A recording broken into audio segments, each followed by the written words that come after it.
आप सबके प्यार भरे फीडबैक का। आज की स्टोरी जो मैं आपको सुनाने जा रहा हूँ ये मुझे कराची से भेजी है और उन्होंने पहला जुमला ये लिखा कि काफ़ी अरसे से आपको स्टोरी भेजना चाह रही थी लेकिन अपने रियल नाम के साथ, लेकिन आखिरकार मैं अपने शोहर के आगे हार गई और आपको फर्जी नाम से ये कहानी भेज रही हूँ। उनका मैंने फर्जी नाम रखा है सुल्ताना और उनके शोहर का फर्जी नाम है अली। वो चाहती थी ये कहानी उनके रियल नाम से ही जाए, लेकिन आखिर उनको शोहर की बात माननी पड़ी। सुल्ताना कहती हैं, मैं जब जवान हुई तो मुझे अंदाजा हुआ कि खुदा ने मुझे चेहरा जिसको देख के इंसान इंप्रेस होता है, हर इंसान के पास एक चेहरा है, किसी के पास बहुत ही खूबसूरत चेहरा है और किसी के पास बिल्कुल नॉर्मल चेहरा। लेकिन मैं जब भी अपने चेहरे को शीशे के आगे देखती तो मुझे एहसास होता कि खुदा ने मुझे बहुत खूबसूरत बनाया है। और वहीं उन्हीं दिनों हमारी गली के अंदर ही एक नए किराएदार आए और मेरे शौहर अली वही नए किराएदारों में से थे। एक ही गली के अंदर रहते हुए कहीं ना कहीं आखिरकार आपका आमना सामना हो ही जाता है। और ऐसा ही हुआ कि एक दिन मेरा और अली का इस अंदाज में आमना सामना हुआ कि जितना मैं अपने आप को खूबसूरत समझती थी, अली भी उसी तरह खूबसूरत थे। एक बहुत बड़े अदाकार हैं, बिल्कुल उनकी शक्लों के मालिक थे, बिल्कुल उस अदाकार की शक्ल की तरह थे। और मैंने जब अली को देखा तो मुझे दिलो जान में ऐसी जगह बना गए कि लगा कि ज़िंदगी के ख्वाबों का शहज़ादा यही है जिसके लिए मैं सोच रही थी। और यही हाल अली का ही था। जब उन्होंने मुझे देखा तो वो भी उसी फीलिंग के साथ थे कि जिस लड़की के लिए वो कब से ख्वाब देख रहे थे कि एक हसीन और जमील लड़की मेरी ज़िंदगी में आए और मैं उससे शादी करूं। बस वो पहली मुलाकात ना थी, बल्कि यूं था कि एक दूसरे को देखते ही हम दोनों दिल हार गए। और फिर आहिस्ता आहिस्ता वो मुलाकातों का जो सिलसिला था शादी की तरफ ऐसे बढ़ा कि अली ने कहा, मैं अपने घर वालों को भेजने के लिए तैयार हूँ सुल्ताना, अगर तुम अपने वालिदैन को कायल कर लो। यूं मैं जो अपने वालिदैन की अकलौती औलाद थी, खुदा ने सिर्फ उनको एक ही बेटी दी थी, हसीन और जमील बेटी। वालिदैन भी उसके लिए एक हसीन और जमील शहजादा लाना चाहते थे जो उनकी बेटी का घर खुशियों से भर दे। और जब मैंने अपनी माँ से अली का जिक्र किया तो मेरी माँ नाराज़ ज़रूर हुई, लेकिन माँ माँ होती है, आखिरकार लाडली थी, अकलौती थी। मेरी मोहब्बत के आगे वो हार गई और अली को देखने, अली से मिलने के लिए तैयार हो गई। और जब मैंने माँ को अली को दिखाया, मेरी माँ ऑलरेडी जानती थी क्योंकि वो किराएदार थे, नए इसी गली में आए थे। हाँ, बहुत खूबसूरत था, अच्छा नौजवान था। वालिदैन जिस निगाह से देखते हैं तो मेरी माँ ने भी आखिर मान लिया और यूं मेरे वालिद से बात की, मेरे वालिद साहब को भी कायल कर लिया। अली के वालिदैन मेरे घर रिश्ता लेके आए और यूं ये रिश्ता मंजूर कर लिया गया। जहाँ मुझे खुदा ने हुस्न दिया था वहीं पे अली को भी खुदा ने हुस्न दिया था। वो एक खूबरू नौजवान था और मैं भी हुस्न में किसी से कम न थी। लेकिन जब हमारी शादी हो रही थी उस वक्त तक मैं उन बातों से नावाकिफ़ थी जो शादी के बाद मुझे मालूम हुई। अली के एक चचा और चची जो अपनी बेटी, जिसका नाम ये फर्जी रखा जा रहा है बिल्किस, उससे शादी के ख्वाह थे। और बिल्किस भी अली को बेइंतहा पसंद करती थी क्योंकि अली था ही खूबसूरत। बिल्किस ने अली के ही ख्वाब देख रखे थे और उसका जीवन साथी अली ने ही बनना था। उसके चचा और चची भी अपनी बेटी की इस ख्वाहिश को समझते थे और बेटी को दिलासा देते थे कि फिक्रमंद मत हो, तुम्हारा ही हिस्से में आएगा ये शहजादा। क्योंकि यहाँ चचा ने पहले सोच रखा था। वहीं पे बिल्किस ने जब जवान होने पे अपनी माँ से इस बात का जिक्र किया कि वो अली को पसंद करती है और अली से ही शादी करना चाहती है, तो माँ को खुशी हुई, चलो अच्छी बात है। और अपने शौहर से जो अली के चचा थे, उनसे बात की। वो तो पहले ही रजामंद बैठे थे और पहले ही ऐसा सोच रहे थे। उन्होंने कहा हाँ ऐसा ही होगा, बेफिक्र रहो। लेकिन जब अली दूसरे मोहल्ले में आके रहने लगे, चचा लोगों से दूर, मिलना मिलाना तो था, और वहीं पे हमारी दोनों की मुलाकात हुई। क्योंकि अली अपनी उस कज़न बिल्किस को पसंद नहीं करते थे, ना ही इस बात से शायद वाकिफ़ थे या नहीं वाकिफ़ थे। लेकिन जब उन्होंने मुझे देखा तो वो मेरी मोहब्बत में ऐसे खो गए कि उन्होंने कहा मैं तुमसे शादी करना चाहता हूँ।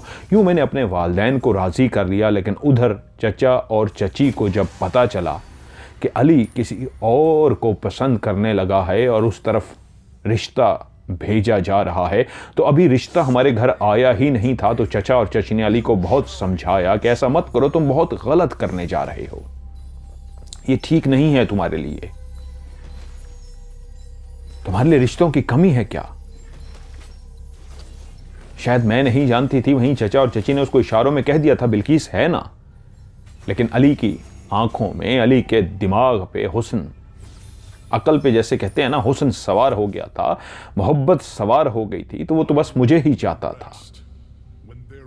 उसने चचा चची की एक भी ना सुनी और रिश्ता भेज दिया गया।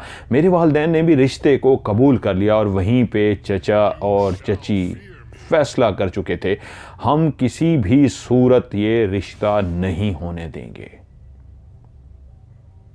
क्योंकि अली अपने चचा और चची की बहुत इज्जत करता था, उनकी हर बात मानता था। जब तक ये रिश्ता उसने मेरे घर में नहीं भेजा था, उससे पहले तो वो उनका फर्माबरदार था। अपने चचा और चची को माँ बाप की तरह इज्जत देता था, उनका हर हुक्म सर बजा लाता था। लेकिन जब इधर रिश्ता भेज दिया गया तो उधर चचा और चची के बस में जब कुछ भी ना हुआ तो वो पहुंचे किसी ऐसे आमिल के पास, किसी ऐसे जादूगर के पास, किसी ऐसे के पास जो इस रिश्ते को तुड़वा सके, जो इस रिश्ते को रुकवा सके। हुआ क्या, जहां हम दोनों मोहब्बत का शिकार हो चुके थे, शादी घर वालों ने तय कर दी थी और कुछ अरसे बाद हमारी शादी थी, तो वहीं पे एक अजीब सी बेचैनी सी, वहीं पे एक अजीब सा मंजर था कि दोनों एक दूसरे से बात किए बगैर नहीं रह सकते थे। लेकिन फिर भी ज्यादा बात करते करते उलझ से जाते थे। दोनों के दिमाग को क्या हो जाता कि तलखी सी पैदा हो जाती, और जब दूसरे दिन बात होती तो एहसास होता कि क्यों पता नहीं हमारे अंदर कल तलखी हो गई थी।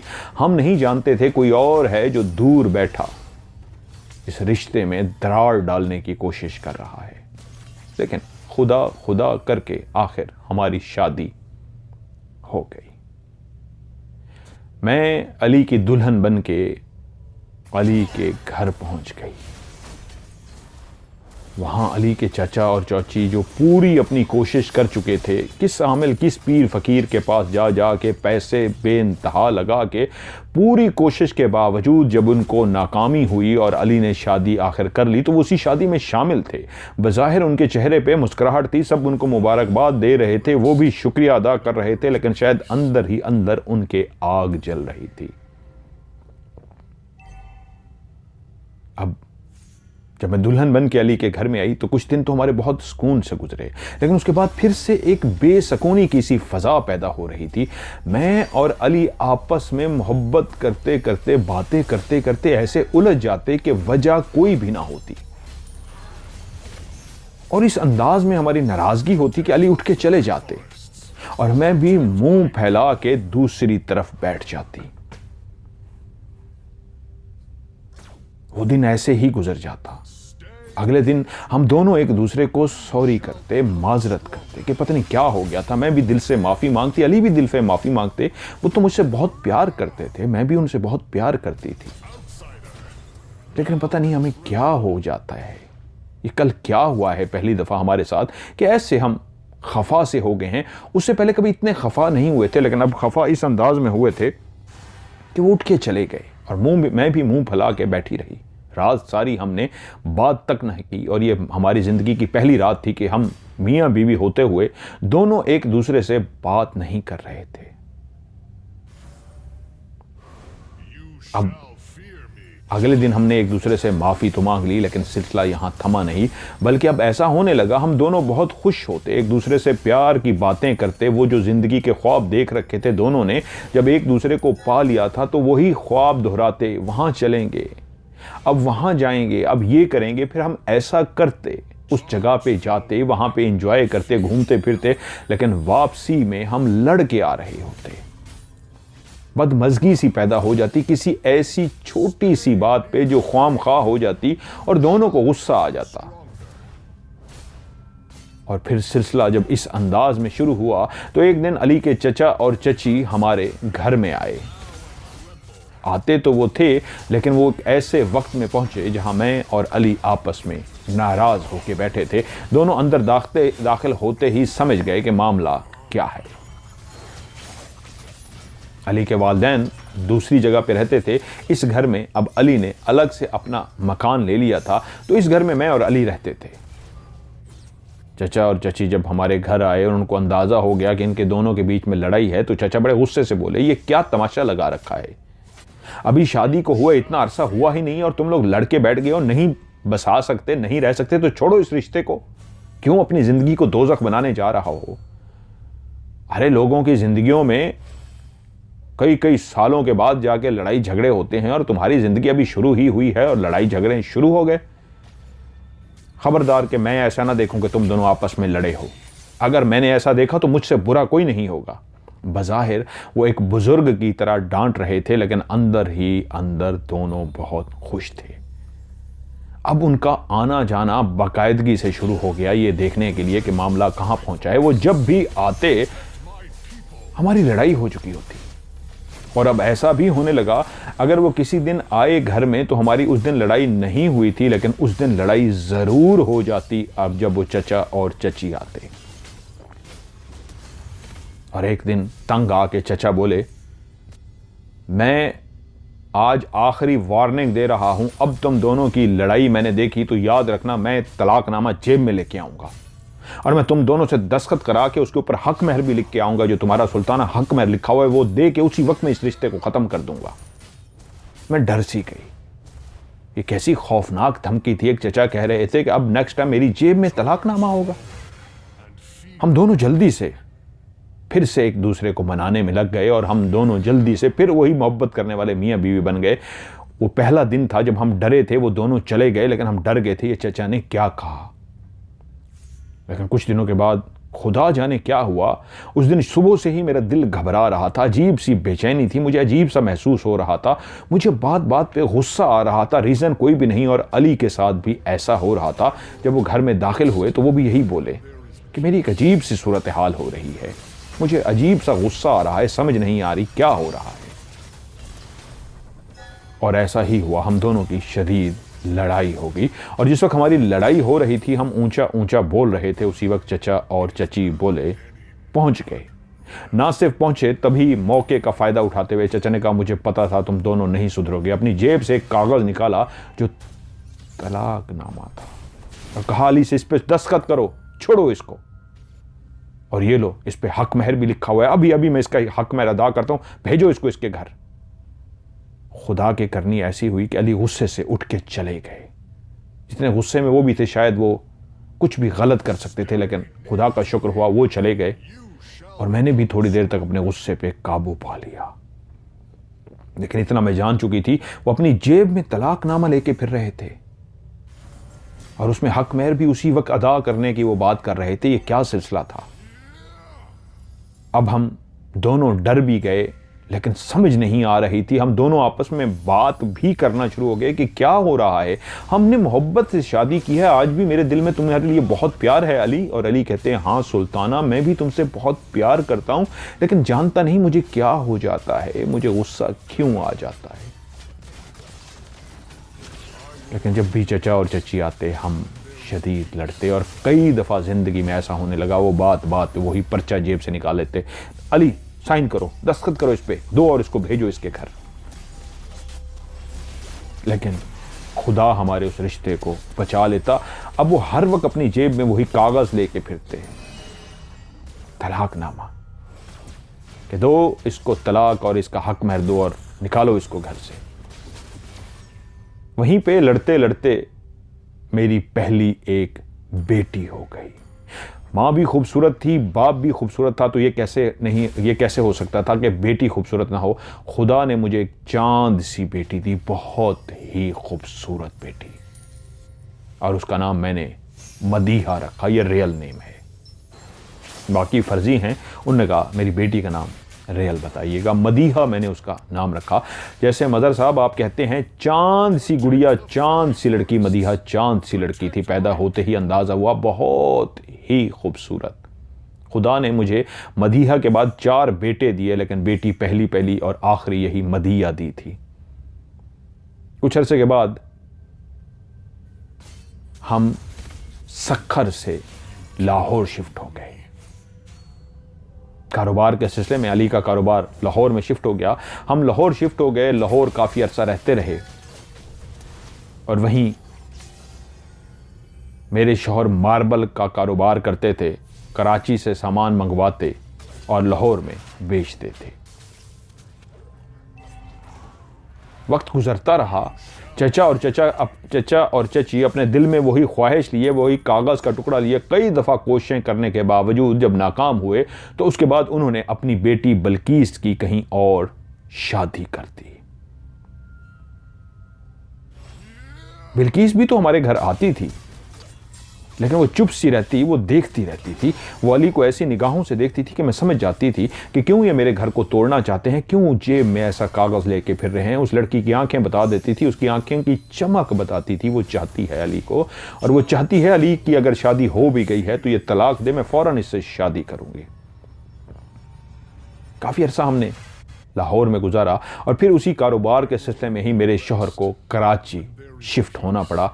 अब हम बच्चे मेरे साथ लाहौर में रहते और अली कराची में शिफ्ट हो गए थे। मेरी बेटी जवान हो रही थी। जैसे जैसे वो बड़ी होती गई वो वाकई हसीनो जमील होती गई, चांद का टुकड़ा होती गई। जो भी मेरी बेटी मदीहा को देखता ही रह जाता। उसके बाद हमारा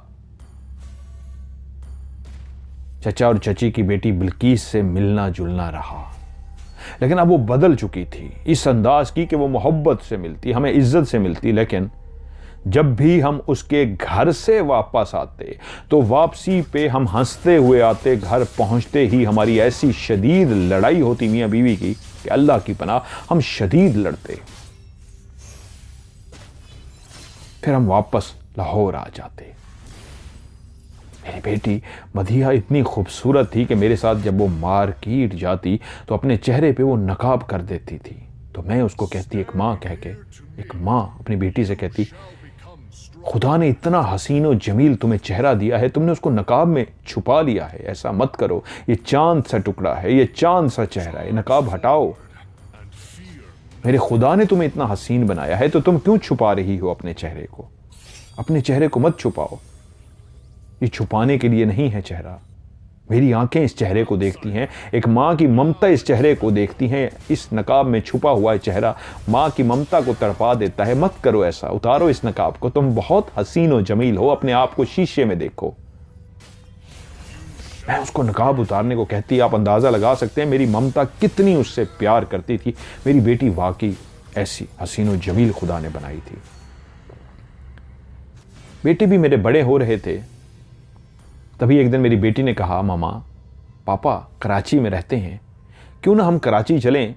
पापा का वो सामान, चीज़ें, देखभाल एक दफ़ा करके आए, खाते सही हैं, रिहाइश ठीक है क्या नहीं, कराची चलते हैं। सक्खर तो हम जाते रहते थे। यूं शौहर से कह के, मैंने भी कराची देखना था, मैं अभी तक कराची नहीं गई थी। हम लोग कराची पहुंच गए। वाकई उनकी हालत बहुत ख़राब थी, खाना पीना टाइम पे नहीं था, काम में बहुत मसरूफ़ रहते थे। यूं हमने वहां पहुंच के उनका खाने पीने का एहतमाम किया, घर को सेट किया। लेकिन अंदाज़ा हुआ, बेटी ने कहा, नहीं मामा अब हम यहीं पे रहेंगे, पापा को हमारी बहुत ज़रूरत है। देखा नहीं अकेले कैसे रह रहे हैं, अपना देखभाल तक नहीं कर पा रहे। यूं हमने उनके साथ रहना शुरू कर दिया। लेकिन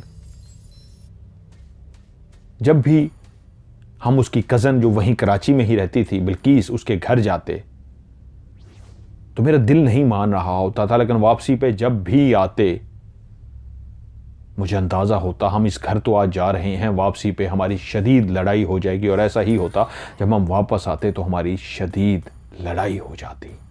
अब वो हमारे साथ बज़ाहिर बहुत अच्छी थी, वो बहुत अच्छे तरीके से बोलती थी, बहुत प्यार से बोलती थी, बहुत इज्जत देती थी, खिलाती पिलाती थी, लेकिन पता नहीं क्या होता, दोनों मियाँ बीवी पहली दफ़ा, दूसरी दफ़ा, तीसरी दफ़ा भी जब लड़ाई हो गई तो चौथी दफ़ा मैंने शौहर से कहा, अब हम बिल्किस के घर से वापस तो जा रहे हैं, खुदारा अपने आप को कंट्रोल में रखिएगा, मैं भी अपने आप को कंट्रोल में रखूँगी, क्योंकि वापस जाते ही हमारी लड़ाई हो जाती है। 3 दफ़ा पहले लड़ाई हो चुकी है और आज चौथी दफ़ा मैं चाहूँगी लड़ाई ना हो। लेकिन ये कैसे हो सकता था?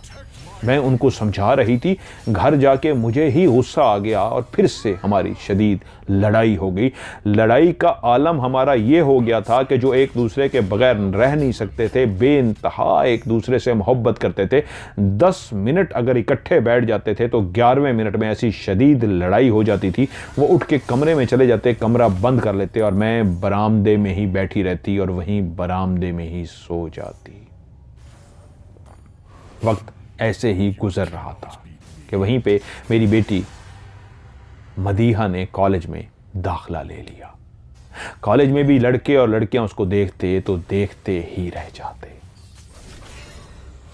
और वो घर आके मुझे बताती, आप सही कहती हैं माँ, जो भी देखता है मुझे देखता ही रह जाता है और कहता है तुम बहुत ही खूबसूरत हो।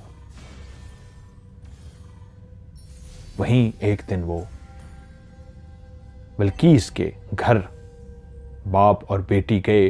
वापसी पे उन्होंने कहीं काम जाना था, तो मैं नहीं, बाप और बेटी दोनों इकट्ठे गए। पहले किसी काम के सिलसिले में मदीहा ने जाना था, तो अपने बाप के साथ जा रही थी। रास्ते में ही बाप को काम पड़ गया, तो वो पहले बिल्किस के घर गया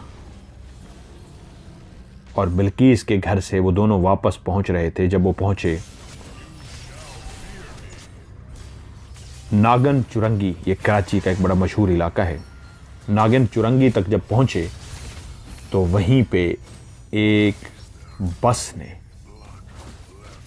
अचानक से आके मेरे शौहर और मेरे बेटी को हिट किया।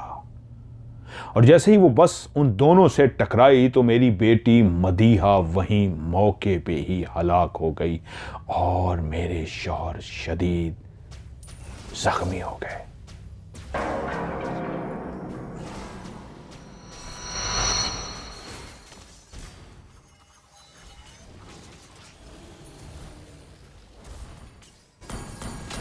Your team destroyed a turret. Ally has been launch attack. Shut down. Launch attack.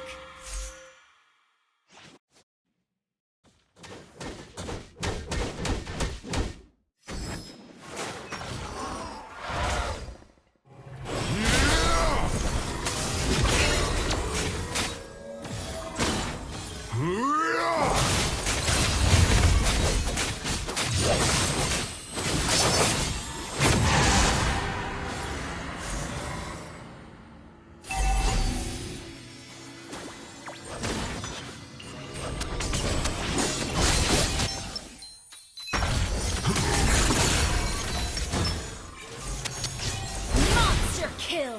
You have been Is slain. there any blood left in I'll take the buff. Clear up lanes.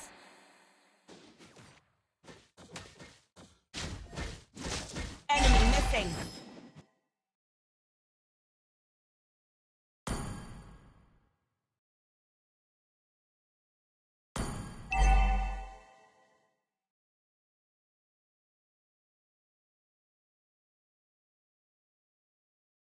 Enemy missing.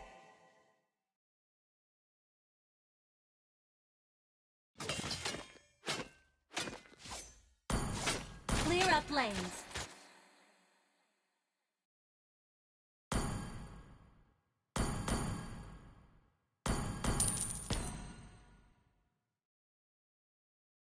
Protect the fairy forests.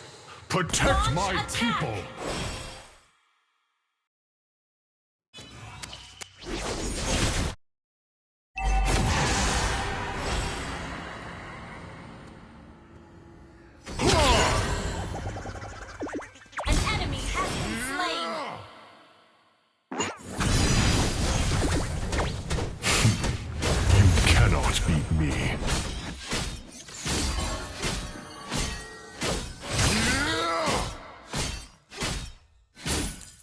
Charge forward and fear Request nothing. backup.